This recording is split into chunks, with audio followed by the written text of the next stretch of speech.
দেখেন অলমোস্ট হয়ে গেছে, তেল ছেড়ে দিচ্ছে। আজ হাজবেন্ডের জন্য তার শখের পালা কবুতর গুলো মজা করে রান্না করব, সাথে আর কি কি করলাম না করলাম বেসিক্যালি তাই শেয়ার করব আপনাদের সাথে। আজকে জামাইয়ের শখের পালা কবুতর গুলো রান্না করব। তো বাড়িতে কবুতর পাল ছিল বলে নিয়ে আসছিল, হাতের কবুতর আর কি। তো এগুলো বেসিক্যালি রান্না করব। এখানে 2টা কবুতর আছে।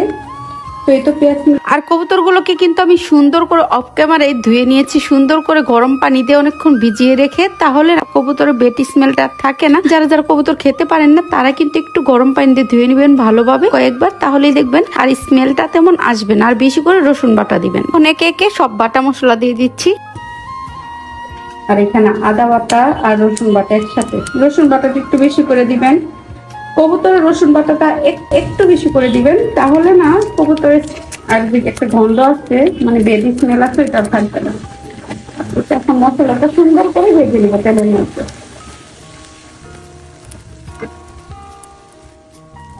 এইটা এখন একটু হলুদের গুঁড়ো দিয়ে দিব, তেল গুঁড়ো দিয়ে দিব,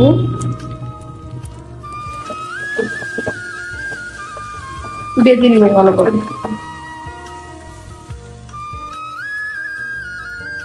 পানি দিয়ে দিলাম।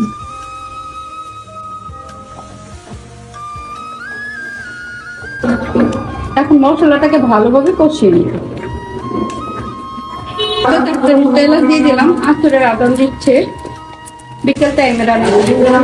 আর এই কবুতর ভুনাটা কিন্তু আমি রাতের জন্য করছি, বিকেলে মানে আসরের আজানের টাইমে। আজানটা অবশ্যই শুনতে পারছেন। তো যাই হোক, এখন কিন্তু কবুতরগুলো দিয়ে দিলাম। মশলাটা অনেক ভালোভাবে কষানো হয়েছে। এই তো তেলটা কিন্তু উপর দিয়ে বেশি আসছে, মানে মশলা কষানোর সময় যদি উপর দিয়ে তেল বেশি উঠে তাহলে বুঝবেন মশলাটা একদম পারফেক্টলি কষানো শেষ। তো যাই হোক, এখন কবুতরটা দিয়ে আমি একটু কষিয়ে নিব, মানে এই মশলার তেলের মধ্যে কিন্তু আমি সুন্দর করে কবুতরটা কষিয়ে নিব। আর এই তো বেশি করে আলু দিয়ে দিচ্ছি, কারণ আমার মেয়েরা সব মাংসে আলু খেতে লাইক করে। যে কোনো তরকারিতে খালি ছোট মেয়েটা বলে আলু দাও, আলু দাও, আলু দাও। এর জন্য কিন্তু আমি সব ধরনের তরকারি রান্না করার সময় আলু দেওয়ার ট্রাই করি। আর কবুতরের মাংসটা একটু বেশি কষাতে হয়, তাহলে বেশি টেস্ট হয়।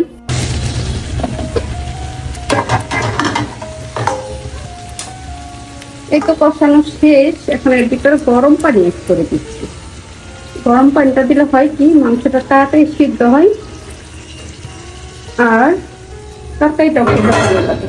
আর ভাই রে ভাই, এই বাসায় এত বেশি শব্দ দেখেন। যে এখন ভয়েস দিচ্ছি কোন বাসায় জানি, ঠকর ঠকর ঠকর ঠকর। আর বাস ট্রাক মানে ছোট ছোট গাড়ির শব্দ তো আছেই। মানে রাস্তার কাছে বাসা নিয়ে কি একটা জ্বালাই পড়ছি। আমার মাথাতে একটুও ছিল না যে আমার ভয়েস দিতে হয়, ভিডিও বানাইতে হয়। আমি রাস্তার সাথে বাসাটা নিচ্ছি, আমার পরিণতি কি হবে দেখেন। ভয়েসটা আমি পারফেক্টলি দিতেই পারি না। এর জন্য কিন্তু আমি ভিডিও বানানোর সময় বেশিরভাগ ভয়েস দিই। কেয়ার করার ভাই কিচ্ছু করার নাই। কয়েকদিন পর আবার বাসা চেঞ্জ করে ফেলবো। তো যাই হোক, কবুতর রান্না শেষ।